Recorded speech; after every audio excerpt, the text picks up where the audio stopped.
They call him the king of YouTube, the man who gives everything away. But behind the spectacle lies a cost no one talks about. The story of MrBeast doesn't begin with billion-dollar brands, global fame, or a fan base the size of nations. It begins in a small bedroom in Greenville, North Carolina. No spotlight, no audience, just a teenager staring into a screen, determined to beat the impossible game called YouTube. His name was Jimmy Donaldson, born in 1998. Raised in an ordinary suburban family, there was nothing in his quiet upbringing to suggest that he would one day become the face of YouTube.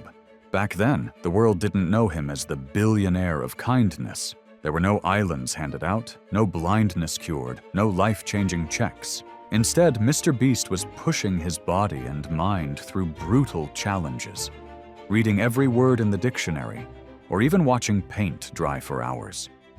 Neither money nor fame fueled those early years.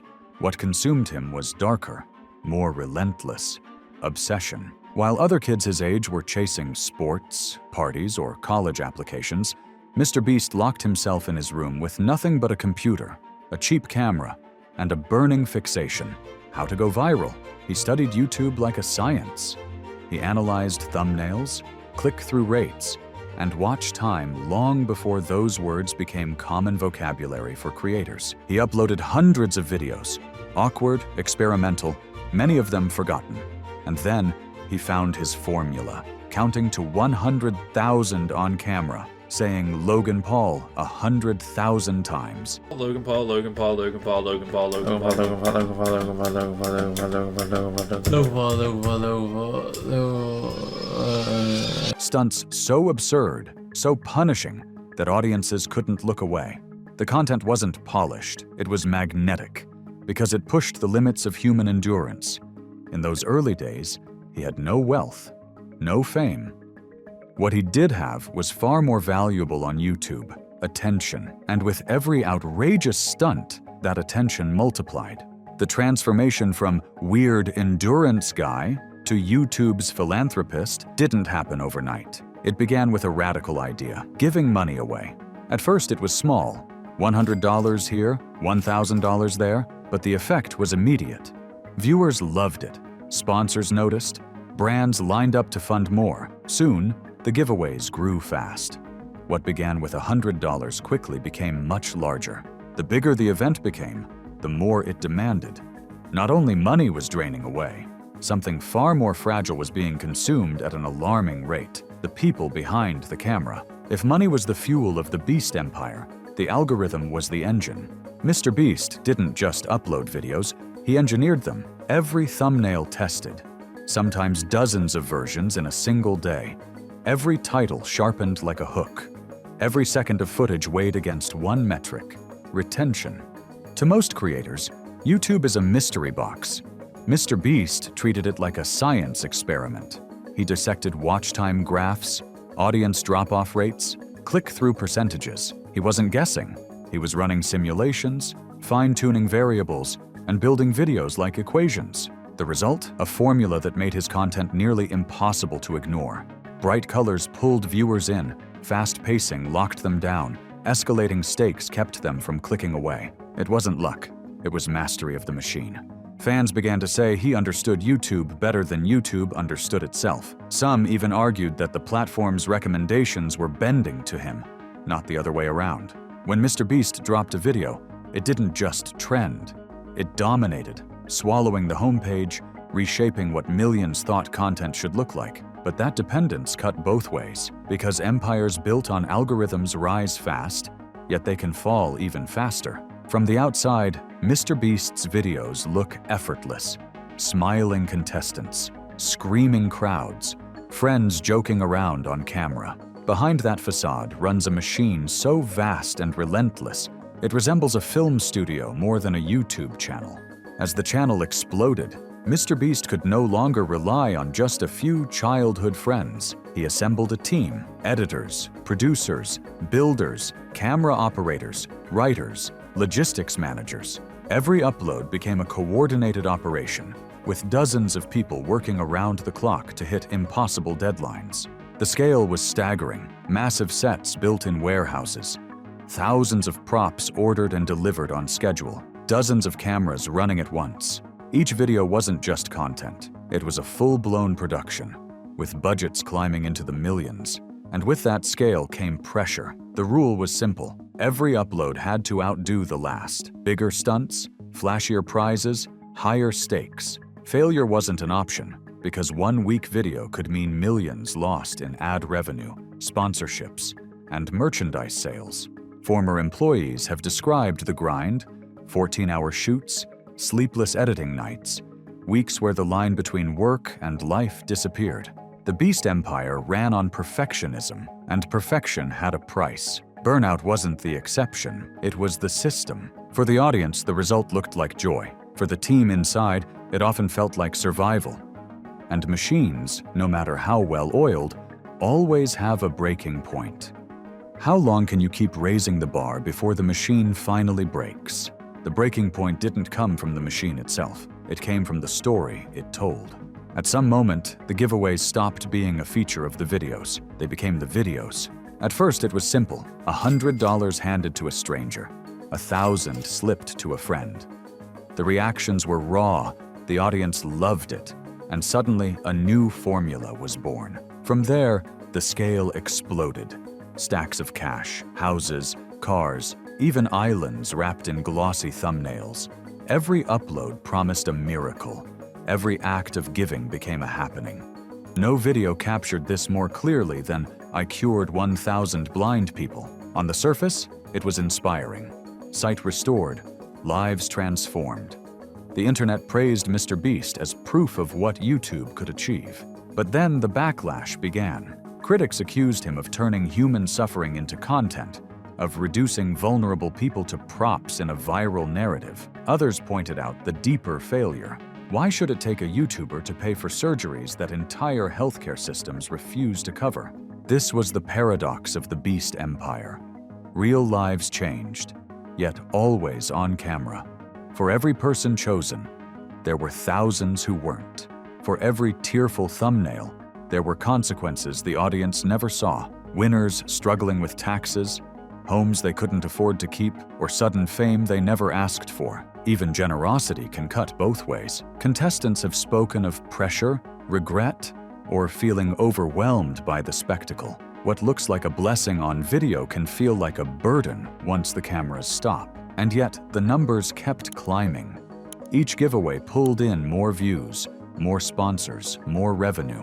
Kindness had become a content format, scripted, scaled, and monetized. And when charity itself turns into entertainment, one question remains. Is it still charity, or just another product sold to an audience hungry for a show? By the early 2020s, MrBeast wasn't just a YouTube creator anymore. He was an empire. The giveaways had catapulted him to superstardom, and his ambitions reached far beyond YouTube. He wanted businesses that could carry the Beast brand into every household. The first experiment, MrBeast Burger, launched in 2020. It was an audacious project, a virtual restaurant brand operating through ghost kitchens. Partner restaurants across the United States cooked MrBeast-branded burgers and fries, delivered through apps like Uber Eats and DoorDash. At first, it was a sensation. Millions of orders poured in. Fans lined up around the block at pop-up events. For a moment, it seemed like MrBeast had cracked the code again, a YouTube star who could dominate the food industry. Yet soon, cracks began to show. Customers complained of soggy buns, undercooked meat, inconsistent quality. Ghost kitchens weren't built to meet celebrity-level hype. They were ordinary restaurants, suddenly drowning in online demand. Lawsuits followed. Some restaurant partners accused MrBeast's team of broken promises. Even MrBeast eventually admitted he had lost control of the brand. By 2023, MrBeast Burger was essentially dead. Failure didn't stop him. He pivoted. Next came Feastables, a chocolate bar company launched with massive fanfare. Bold packaging, heavy promotion across his YouTube empire, golden ticket contests, candy turned into content. At first, it worked. Millions of bars sold. Shelves in Walmart and Target were stocked. Then the criticism hit. Fans called the bars overpriced and mediocre. Competitors filed lawsuits. Questions spread. Was MrBeast leveraging blind loyalty to sell products that wouldn't survive without his brand attached? The truth was becoming clear. MrBeast's empire wasn't just about giving anymore. It was about monetizing kindness, branding generosity, and turning fandom into commerce. And if his businesses stumbled under their own weight, what would that mean for the people caught inside the empire? The crew, the contestants, and even MrBeast himself. The empire wasn't built for one country alone.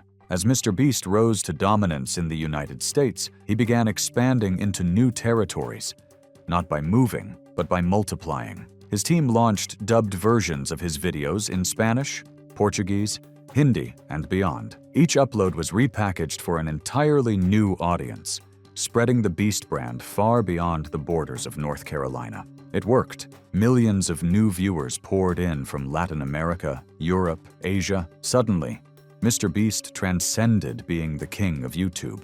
He had become a global phenomenon, commanding screens in dozens of languages.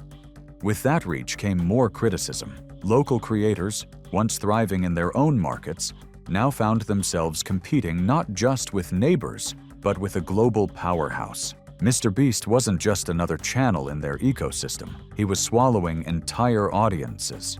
For some, it felt less like YouTube and more like a corporate takeover. And that raises a deeper question.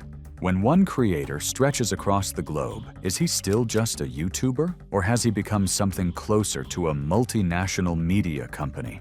Wearing the mask of a single man? Being MrBeast is more than a career. It's an identity. To tens of millions of fans, he isn't just a creator. He's a symbol, the good billionaire, the idol of kindness, a larger-than-life figure in a world that often feels cold and selfish. Yet symbols come with a cost. When the internet sees you as flawless, there's no space for mistakes, no room to simply be human. Every misstep becomes a scandal. Every criticism is magnified. The burden doesn't fall on MrBeast alone. His crew, Chandler, Chris, Carl, are no longer just friends messing around on camera. They've become public figures, scrutinized daily. Fans dissect their behavior, speculate on their personal lives, and turn them into characters in a drama they never chose. In the Beast Empire, identity itself becomes currency. Everyone inside turns into a brand, living in a spotlight that never switches off. Some former contestants have admitted that the pressure of being on a MrBeast video was overwhelming. The cameras, the expectations, the weight of millions of viewers watching. It could turn what was supposed to be a joyful experience into a stressful one. Not everyone left happy. Not every prize was the blessing it seemed. Imagine being given $10,000 on camera, only to realize later that the internet now knows your face, your name, your story, whether you wanted that fame or not. And then there's the broader cultural impact. Young fans grow up idolizing MrBeast, learning that kindness must be flashy, that giving should always come with a camera, that generosity without spectacle isn't worth noticing. This subtle lesson, the commodification of compassion, might be the darkest legacy of all. At the center of every empire lies a question of money. And for MrBeast, the numbers are massive. His estimated net worth ranges in the hundreds of millions, though exact figures are difficult to pin down. The empire spans multiple revenue streams: YouTube ad revenue from billions of views, massive sponsorship deals with global brands, Feastables chocolate sales, the now-defunct MrBeast burger, merchandise, and even foreign language-dubbed channels that extend his reach across the globe. And here's the paradox. The giveaways weren't financial losses, they were business strategies. Sponsorships, ads, and merchandise often turned $1 million stunt into several million in revenue. What looked like generosity on screen doubled as marketing off-screen. MrBeast insists he reinvests nearly everything back into his videos. He often claims he lives modestly, with few luxuries, obsessed only with making the next viral spectacle. Even if his personal spending is restrained, the empire he built thrives on turning benevolence into business, and the bigger the empire grew, the more fragile it became. Every empire runs on ambition, but in the Beast Empire, ambition takes the form of numbers. Always bigger, always higher. One video gives away $1 million, the next, $2 million. One stunt builds 100 houses, The next must build 1,000. The cycle never stops, because the audience doesn't just want more, they expect it. And what happens when there are no bigger numbers left? When audiences are no longer impressed by the impossible, because impossible has become routine? The image of MrBeast was built on trust. Viewers trusted that the kindness on screen was real. Sponsors trusted that his brand was bulletproof. Fans trusted that their hero could do no wrong. But a lawsuit here, a controversy there, whispers from former employees. Alone, none of these moments could topple the myth. Together they revealed a deeper truth. Even an empire built on generosity is not immune to doubt. MrBeast didn't just succeed on YouTube. He reshaped the entire platform. His formula of always bigger became the blueprint that thousands of others rushed to copy. Overnight, YouTube was flooded with creators trying to hand out cars, cash, or vacations in the hope of capturing even a fraction of his success. Smaller creators couldn't keep up. The bar was raised so high that only those with massive budgets or corporate sponsors stood a chance. The platform that once thrived on bedroom vloggers and DIY creativity now resembled Hollywood. Polished, expensive, and dominated by a few giants. Sponsors followed the trend. Money poured into creators who could deliver scale, spectacle, and brand-safe productions. For some, this meant opportunity. For many more, it meant invisibility. The dream of YouTube as a place where anyone could break through began to fade. And as the Beast Empire grew, its shadow stretched across the industry. Content wasn't just entertainment anymore. It was investment, marketing, and commerce, all wrapped in the illusion of kindness. MrBeast is reportedly planning his next big business move, a phone company. According to leaked investor documents, Beast Industries has been exploring the idea of launching its own mobile service, following the model of MVNOS, like Ryan Reynolds' Mint Mobile. The concept sounds ambitious. Millions of young fans, already hooked on his brand, could turn into loyal subscribers. But the question looms, will this be another empire-defining success? Or is this the moment when even MrBeast's golden touch starts to fade? Still today, the world sees MrBeast as YouTube's ultimate hero. So the real question is, what does it say about us that we keep watching, no matter the cost?